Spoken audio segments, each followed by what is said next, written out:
नाक में दम करके रख दिया है।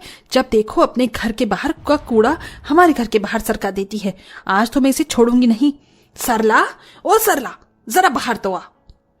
क्या हुआ, क्यों चिल्ला रही हो सुबह सुबह?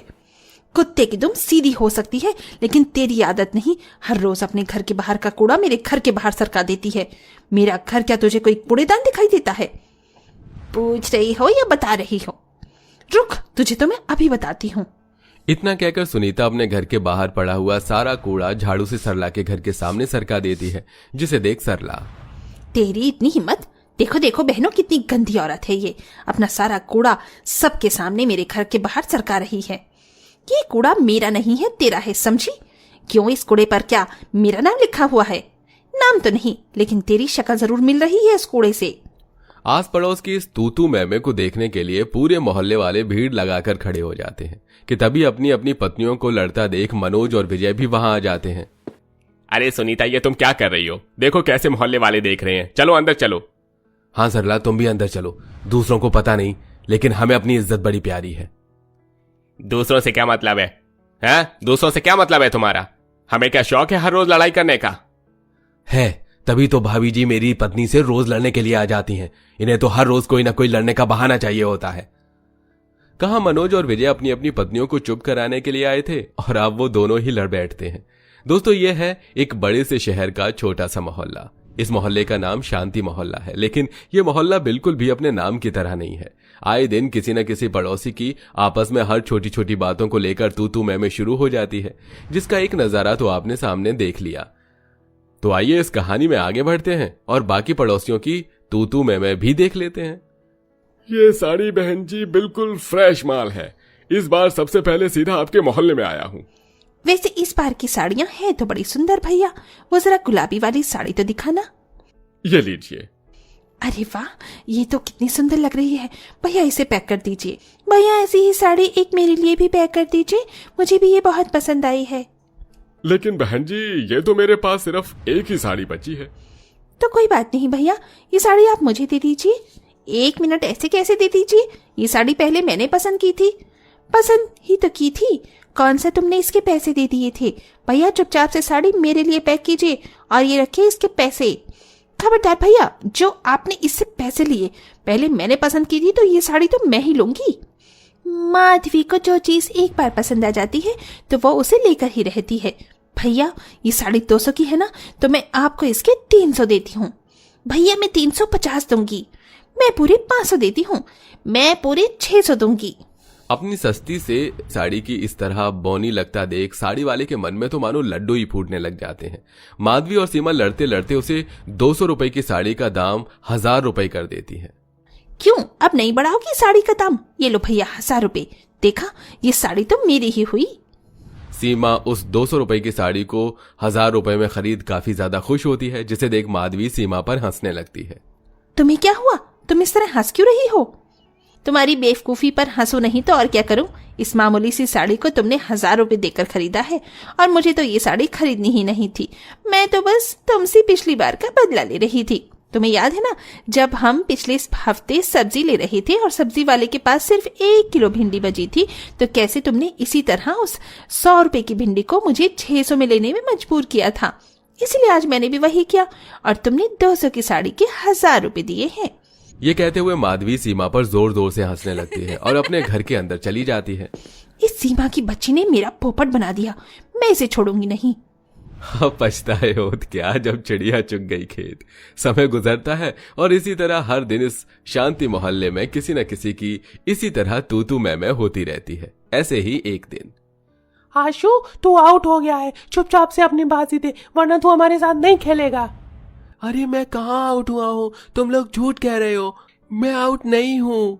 आशु तू झूठ बोल रहा है, तू हमेशा ही ऐसा करता है। अपनी बाजी के टाइम आज के बाद तुम्हारे साथ नहीं खेलेगा। इतना कहकर राजू आशु को धक्का दे देता है, जिससे आशु जमीन पर गिर जाता है और जोर जोर से रोने लगता है। आशु के रोने की आवाज को सुनकर आशु की माँ सुनीता भागती हुई आशु के पास आती है। आशु बेटा, क्या हुआ मेरे बच्चे को? तुम लोग देखकर नहीं खेल सकते क्या? सीमा ओ सीमा, अपने इस लाडले को समझा ले, वरना किसी दिन मेरे हाथों से पिट पिटा जाएगा। मैं भी देखती हूँ तू कैसे मेरे बेटे को हाथ लगाती है। हाथ ना तोड़ दूं मैं तेरे।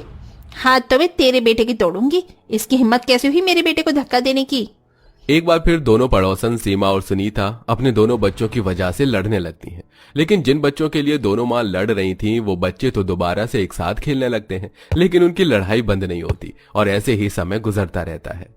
राम राम राम राम, मैंने कहा था तुझे कि मीट मच्छी खाने वाले को किराए पर मत रख, लेकिन तूने मेरी एक नहीं सुनी। रोज इसके घर के अंदर मीट मच्छी बनने की वजह से सारी बदबू हमारे घर में आती है। आज तो मैं इसे छोड़ूंगी नहीं। कौशल्या गुस्से से उठती है और जाकर गली में खड़े होकर अपने ऊपर वाली फ्लोर पर रह रही माधवी को चिल्ला चिल्ला कर बुलाने लगती है। माधुरी, ओ माधवी, जल्दी से नीचे आ। क्या हुआ आंटी जी? मैं भी खाना बना रही हूँ।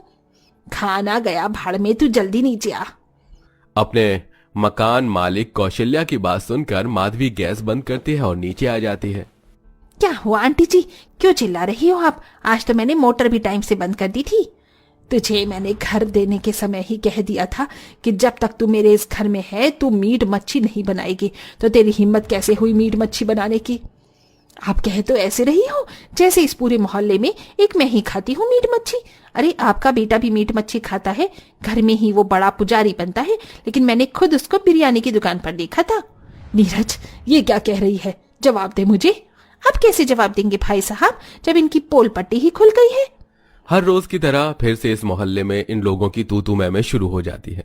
पूरी गली वाले कौशल्या और माधवी की लड़ाई को देख रहे होते हैं कि तभी एक बड़ी सी गाड़ी उनके घर के बाहर आकर रुकती है, जिसमें से एक बहुत बड़ा बिल्डर बिजनेसमैन ओमकार बाहर निकलता है। राज, अगर इन घरों की जगह हमारा आने वाला मॉल का सबसे बड़ा प्रोजेक्ट बनेगा तो हमारा कितना फायदा होगा? इतना फायदा सर कि जितना अभी तक हमें नहीं हुआ होगा। ओमकार का असिस्टेंट राज मोहल्ले के लोगों के पास जाता है। हमारे सर को इस जगह पर मॉल बनाना है, इसलिए आप सभी को जल्द से जल्द इस जगह को खाली करना होगा। आपकी जमीन का जितना भी प्राइस होगा हम दे देंगे। आपका दिमाग तो नहीं खराब हो गया? हम यहाँ सालों से रह रहे हैं, ये हमारी खानदानी जमीन है, हम भलाई से क्यों बेचेंगे? और नहीं तो क्या, हमें नहीं बेचनी है अपनी जमीन। देखिए, अगर आप प्यार से मान गए तो ठीक है, वरना फिर हमें आपके साथ जबरदस्ती करनी होगी। राज मोहल्ले वाले को काफी समझाता है, लेकिन कोई भी अपने घर और जमीन को बेचने के लिए तैयार नहीं होता। इसलिए अब राज और ओमकार मिलकर एक बहुत बड़ा बुलडोजर मंगवाते हैं, जिसे देख तुम लोगों ने क्या सोचा कि अगर तुम ये बुलडोजर मंगवाओगे तो हम डर के अपनी जमीन और घर को छोड़कर चले जाएंगे? अगर ये बुलडोजर चलेगा तो हमारी लाश पर से होकर चलेगा। हिम्मत है तो चलाओ इस बुलडोजर को। सभी मोहल्ले वाले अपने अपने घरों से डंडे लाठी आसपास पड़े पत्थरों को लेकर खड़े हो जाते हैं, जिसे देख बुलडोजर चलाने वाला ही डर के भाग जाता है। वहीं ओमकार और राज की हालत भी ये सब देखकर खराब होने लगती है। तुमने तो कहा था कि ये लोग आपस में आसानी से मान जाएंगे, लेकिन ये तो हमें ही मारने के लिए आ रहे हैं। सर, मॉल तो फिर भी कभी बन जाएगा, लेकिन फिलहाल हमें अपनी जान बचानी होगी। ओमकार और राज जल्दी से गाड़ी में बैठते हैं और वहां से रफू चक्कर हो जाते हैं, जिसे देख सारे मोहल्ले वाले काफी खुश होते हैं। हम भले ही हर रोज आपस में कितनी भी लड़ाई तू मैं कर लें, लेकिन जब कोई मुसीबत की बात आएगी तो हम सबको यूं ही एक साथ खड़े होकर उस मुसीबत का सामना करना होगा। पूरे मोहल्ले वाले विजय की बात सुनकर जोर जोर से तालियां बजाते हैं और अब सब अपने अपने कामों पर चले जाते हैं और ऐसे ही कुछ दिन गुजर जाते हैं।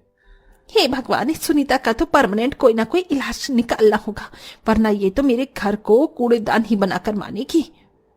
एक बार फिर दोनों पड़ोसन में तू मैं शुरू हो जाती है। भले इन लोगों में कितनी भी लड़ाई क्यों ना हो, लेकिन उनकी लड़ाई उनके प्यार और एकता को कभी नहीं हरा पाएगी। दोस्तों, क्या आपके भी मोहल्ले में हर दूसरे दिन लड़ाई झगड़ा होते रहते हैं? और आपके मोहल्ले में आपको क्या अच्छा लगता है, हमें यह भी कमेंट करके जरूर बताइए।